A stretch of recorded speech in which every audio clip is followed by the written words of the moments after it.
श्री कृष्ण गोविंद हरे मुरारे, नाथ नारायण वासुदेवा। श्री कृष्ण गोविंद हरे मुरारे, नाथ नारायण वासुदेवा। बोले श्री कृष्ण भगवान की जय, बोल व्यास माता की जय। धर्मराज युधिष्ठिर बोले, हे भगवान, अब आप मुझे कार्तिक मास के कृष्ण पक्ष की एकादशी की कथा सुनाइए। इस एकादशी का क्या नाम है, इससे कौन सा फल मिलता है। श्री कृष्ण भगवान बोले कि राजराजेश्वर, कार्तिक मास की कृष्ण पक्ष की एकादशी का नाम रमा है। इसके व्रत से समस्त पाप नष्ट हो जाते हैं। इसकी कथा इस प्रकार है। प्राचीन काल में मुचकुंद नाम का एक राजा राज्य करता था। उसके इंद्र, वरुण, कुबेर, विभीषण आदि मित्र थे। वह सत्यवादी तथा विष्णु भक्त था। उसके एक उत्तम चंद्रभागा नाम की लड़की उत्पन्न हुई। उसने उस लड़की का विवाह राजा चंद्रसेन के पुत्र शोभन के साथ किया। एक समय जबकि वह अपनी ससुराल में ही थी, एक दिन एकादशी पड़ी। चंद्रभागा सोचने लगी कि अब एकादशी समीप आ गई है, परंतु मेरा पति अत्यंत कमजोर है, इसीलिए वह यह व्रत नहीं कर सकते। परंतु मेरे पिता की आज्ञा कठिन है। जब दशमी आई तब राजा ने राज्य में ढिंढोरा पिटवा दिया। उसको सुनकर शोभन अपनी पत्नी के समीप गया और उससे पूछा कि हे प्रिय, तुम मुझे कुछ उपाय बतलाओ, क्योंकि यदि मैं व्रत करूंगा तो अवश्य ही मर जाऊंगा। इस पर चंद्रभागा बोली, हे प्राणनाथ, मेरे पिता के राज्य में एकादशी के दिन कोई भी भोजन नहीं करता। यहाँ तक कि हाथी, घोड़ा, ऊंट आदि भी अन्न ग्रहण, जल ग्रहण आदि नहीं करते। फिर यहाँ मनुष्य कैसे भोजन कर सकते हैं। यदि आप भोजन ही करना चाहते हैं तो यहाँ से दूसरे स्थान को चले जाएं, क्योंकि यदि आप इसी स्थान पर रहोगे तो आपको व्रत अवश्य ही करना पड़ेगा। इस पर शोभन बोला कि हे प्रिय, आपका कहना बिल्कुल उत्तम है, मैं अवश्य ही करूंगा। भाग्य में जो लिखा है वही होगा। ऐसा विचार करके उसने एकादशी का व्रत किया। और जब सूर्य भगवान भी अस्त हो गए और जागरण के लिए रात्रि हुई, वह शोभन को दुख देने वाली थी।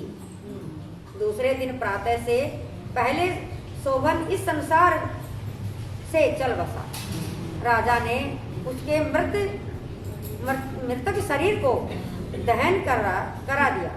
चंद्रभागा अपने पति की आज्ञा अनुसार अग्नि में दहन न, इसमें पिता लिखना चाहिए था, पति लिख दिया। पिता की आज्ञा अनुसार अग्नि में दहन न हुई, परंतु पिता के घर रहना उत्तम समझा। रमा एकादशी के व्रत के प्रभाव से उसे मंदराचल पर्वत पर धन धान से युक्त तथा शत्रुओं से रहित एक उत्तम नगर प्राप्त हुआ। शोभन है ना उसको। एक समय मुचकुंद नगर में रहने वाला एक सोम शर्मा नाम का ब्राह्मण तीर्थ यात्रा के लिए निकला।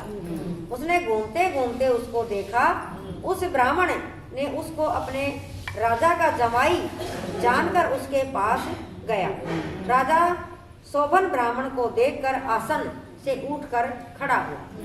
अपने ससुर तथा स्त्री चंद्रभागा की कुशलता को पूछने लगा। सोम शर्मा ब्राह्मण बोला कि हे राजन, हमारे राजा कुशल हैं तथा आपकी पत्नी चंद्रभागा भी कुशल है। अब आप अपना वार्तान बतलाइए। मुझे यह बड़ा आश्चर्य है कि ऐसा विचित्र और सुंदर नगर आपको किस प्रकार प्राप्त हुआ। शोभन बोला कि हे ब्राह्मण, यह सब कार्तिक मास की कृष्ण पक्ष की रमा एकादशी के व्रत के प्रभाव से है। इसी से मुझे यह अनुपम नगर प्राप्त हुआ है, परंतु यह अभी अधूरा है। इस पर ब्राह्मण बोला कि हे राजन, यह अधूरा क्यों है और पूरा किस प्रकार हो सकता है, सो आप मुझे बतलाइए। मैं आपके कहे कथानुसार ही करूंगा। आप इसमें किंचित मात्र भी झूठ न समझो। शोभन बोला कि हे ब्राह्मण, मैंने श्रद्धा पूर्वक व्रत किया था, उसके प्रभाव से मुझे यह नगर प्राप्त हुआ है। इस वृत्तांत को राजा मुचकुंद की पुत्री चंद्रभागा से कहोगे तो वह इसको ध्रुव बना सकती है। ब्राह्मण ने कहा, ब्राह्मण ने वहां आकर चंद्रभागा से समस्त बात कहा। इस पर राजकन्या चंद्रभागा बोली कि हे ब्राह्मण, आप मुझे उस नगर में ले चलिए। मैं अपने पति को देखना चाहती हूँ। मैं अपने व्रत के प्रभाव से उस नगर को ध्रुव बना लूंगी। चंद्रभागा के वचनों को सुनकर वह सोम शर्मा ब्राह्मण उसको मंदराचल पर्वत के पास वामदेव के आश्रम को ले गए। वामदेव ने उसकी कथा को सुनकर चंद्रभागा का मंत्रों से अभिषेक किया। चंद्रभागा मंत्रों तथा व्रत के प्रभाव से दिव्य ध्येय धारण करके पति के साथ चली गई। शोभन ने अपनी स्त्री चंद्रभागा को देखकर प्रसन्नता पूर्वक अपने बावें अंग में बिठाया। चंद्रभागा बोली, हे प्राणनाथ, अब आप मेरे पुण्य को सुनिए। जब मैं अपने पिता के घर में 8 साल की थी, तब ही से मैंने यथाविधि एकादशी का व्रत करने लगी। उन्हीं व्रतों के प्रभाव से आपका यह नगर पूरा हो जाएगा और समस्त कर्मों से युक्त होकर प्रलय के अंत तक रहेगा। चंद्रभागा दिव्य रूप में धारण करके तथा दिव्य आभूषण तथा वस्त्रों से सजकर अपने पति के साथ आनंद पूर्वक रहने लगे और शोभन भी उसके साथ आनंद पूर्वक रहने लगा। हे राजन, यह मैंने रमा एकादशी का महत्व कहा है। तो जो मनुष्य इस रमा एकादशी के व्रत को करते हैं, उनको समस्त ब्रह्म हत्या आदि के पाप नष्ट हो जाते हैं। जो मनुष्य रमा एकादशी का महत्व सुनते हैं, वह अंत में विष्णु लोक को जाते हैं। बोले श्री कृष्ण भगवान की जय। श्री कृष्ण गोविंद हरे मुरारी, हे नाथ नारायण वासुदेवा। श्री कृष्ण गोविंद हरे मुरारी, हे नाथ नारायण वासुदेवा। श्री कृष्ण गोविंद हरे मुरारी, हे नाथ नारायण वासुदेवा। हे नाथ नारायण वासुदेवा। श्रीनाथ नारायण वासुदेवा। एक बूढ़ी माई थी, एक बूढ़ी माई थी, बहुत दान पुण्य करती। बोलो बोलो, दान पुण्य करती थी। बूढ़ी माई थी, बहुत दान पुण्य करती थी, बहुत पूजा पाठ करती थी। तो रोज सवेरा उठती और 4 बजे उठती और अपने खाते कमाने को घंटी बजाती रहती। तुलसा माता सींचण जाती। तुलसा माता तू सुखी दाता, तू कृष्ण की प्यारी करी निस्तारो मेरो, चंदन की चौकी पीताम्बर की साड़ी दिए, 2 दही का बेला दिए, खाबर हम दिए, पैर मान वस्त्र दे, सुहाग भाग गंगा की धारा बना रखी, तुलसी को पत्थर दे, गंगा को जल्दी, कार्तिक को महीना दी, 11 को दी, सिर को कांदो दी, बैठ को बात दिए। बूढ़ी माई तो चटक चटक सारी चीज मांग ले। अब तुलसा माता सूख वाला आ गई। यहाँ तो कृष्ण भगवान बोले, तुलसा क्यों सूख रही, करते का महीना में अपना तो ब्याह होया करे। हाँ, बोले के नाम से बोले महाराज के बताऊँ, एक बूढ़ी माई आओ। बोले बाप बहुत सारी चीज मांगे, सब तो दे दूंगी, पर आपका कंधा कहाँ से दूंगी। बोले कोई बात ना, जब बूढ़ी माई सुरक्षित हारे तो मुनावाग घंटी बजा दिए, मैं आ जाऊंगा। तो बूढ़ी माई कुछ दिन बाद में सुरक्षित हारी तो कृष्ण भगवान तुलसा माता ने घंटी बजाई। कृष्ण भगवान दौड़े आए, बोल तुलसा क्या बात है, बोल जाकर देख लो। सारी बूढ़ी माई ने वहाँ तो गई तो बोला अच्छा ठीक है, जाकर देख लगे तो वहाँ पर भीड़ लग रही। बोले भाई बूढ़ी ने क्यों ना उठा के ले जाओ। बोले भाई अब बूढ़ी माई जीवती भी दुखी कर रही थी और अब मर गई तो भी दुखी कर रही है। बोले अब 4 बजे उठ जाती थी, ना मौला पड़िया कर सोबा देती थी, ना किसी ने और घंटी बजाती घूमती थी। आज मर गई क्या उठे ना। तो बोले भाई हमको तो मैं भी देख लूं। हाँ भाई तू भी देख ले। जाके कान में बूढ़ी माई ने बोले बूढ़ी माई चटका की चाल दी, पटका की मोती, खापा नम दी, पैर बन बस कर दी, सुहाग भाग का धारा बनाए रखे, तुलसी को पत्थर दी, गंगा को जल्दी करके तुम्हें दियो, 11 को दिन दियो, श्री कृष्ण को कांदो ले बैकुंठ को बात दे। बूढ़ी माई तो फूल सी बहेगी। बोले भाई देखो मैं उठाने का लग रहे तुम क्यों ना उठाओ। तो बोले भाई या तो सच में या तो बाल करामाती है। तो उन्हें तो विमान आ गए, उनको बिठा के बूढ़ी माई ले गए, उनका संस्क्रिया कर दिया। हे भगवान जैसे बूढ़ी माई ने सबकी में दियो वैसे सब ने दिए, कहता न सुनता न उगारा पड़ता न। और एक प्यारा सा भजन और सुना दे संतोष बहन जी जल्दी से तुलसा माई का। बोले श्री कृष्ण भगवान की जय। जो 11 व्रत करते हैं वैकुंठ धाम को जाते हैं। जो 11 व्रत करते हैं वैकुंठ धाम को जाते हैं। वैकुंठ धाम को जाते हैं। वैकुंठ धाम को जाते हैं। जो 11 व्रत करते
वाले की